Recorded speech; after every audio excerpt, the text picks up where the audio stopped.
Good morning students, स्वागत है आपका। आइए आज फिर एक नया स्ट्रक्चर जानते हैं। वो ऐसा है जिस वाक्य में आपको बाध्यता नज़र आएगी। आपको समझ में आएगा कि यहाँ एक कंपल्सन है,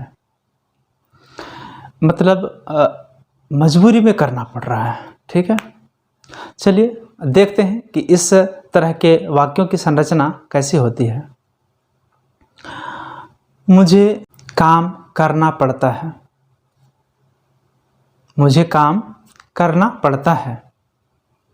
मुझे काम करना पड़ता है। I have to work.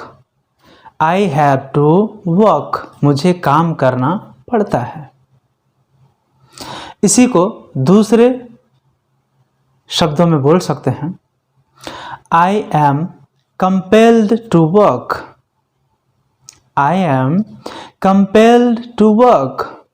या फिर दूसरे शब्दों में बोल सकते हैं, I am bound to work. I am bound to work.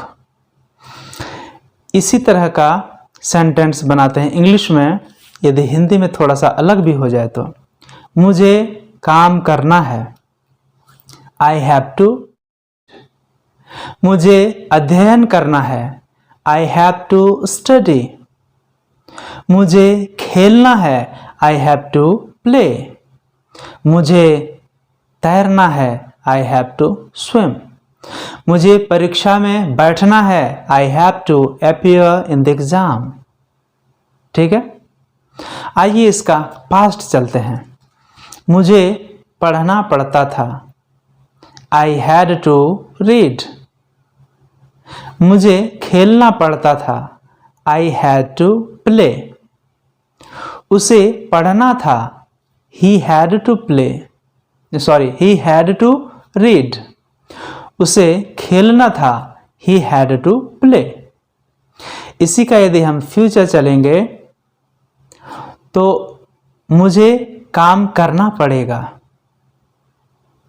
I shall have to work. I shall have to work. मुझे पढ़ना पड़ेगा, I shall have to read. I shall have to read. यदि इसी को दूसरे शब्दों में बोलें तो I will have to read. मुझे पढ़ना होगा, I will have to read. इसी को हम लोग हिंदी में ऐसे बोल सकते हैं, मुझे काम करना होगा। जो आपने कहा मुझे काम करना पड़ेगा, उसको बोल सकते हैं मुझे काम करना होगा, I will have to work. I shall have to work. तो I, we, shall ये सब आप चेंज करें और वाक्यों के अनुसार उसको shall have, will have, had तो had ही लगेगा। ठीक है, have to लगा सकते हैं, he है तो फिर has to लगा सकते हैं। ठीक है, तो इस तरह से वाक्य बनते हैं। सिर्फ एक चीज़ यहाँ ध्यान क्या रखना है, जैसे मुझे पढ़ना है, I have to read. मुझे नहीं पढ़ना है, I have not to read. ऐसे होगा, लेकिन इसी को दूसरे शब्दों में ऐसे बनाया जा सकता है, I don't have to read. I don't have to read. मुझे नहीं पढ़ना है, I don't have to read. समझ गए? उसे नहीं पढ़ना है, उसे नहीं पढ़ना है, he has not to read. He has not to read.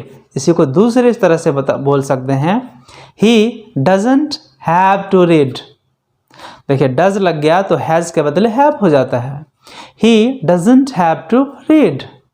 उसे नहीं पढ़ना है या उसे नहीं पढ़ना पड़ता है, आप कुछ भी बोलें तो इसी तरह के इंग्लिश सेंटेंसेस बनेंगे। बच्चों, क्या समझ में आया? यदि आया तो लाइक कमेंट्स करें और बताएं कि आपको समझ में आया, या फिर और कुछ इसके बारे में, इसी तरह के सेंटेंस के बारे में आपको कुछ और जानना है तो फिर भी आप कमेंट करें। यदि समझ में आया तो अपने दोस्तों को शेयर करें, अपने बच्चों को शेयर करें, दोस्तों से कहना चाहूँगा। तो इस वीडियो में इतना ही, मिलते हैं अगले वीडियो में फिर कोई नए स्ट्रक्चर के साथ, फिर कोई नए ट्रिक के साथ, फिर कोई नए सेंटेंस के साथ, फिर कोई नए टॉपिक के साथ। तब तक आप सभी का हार्दिक धन्यवाद।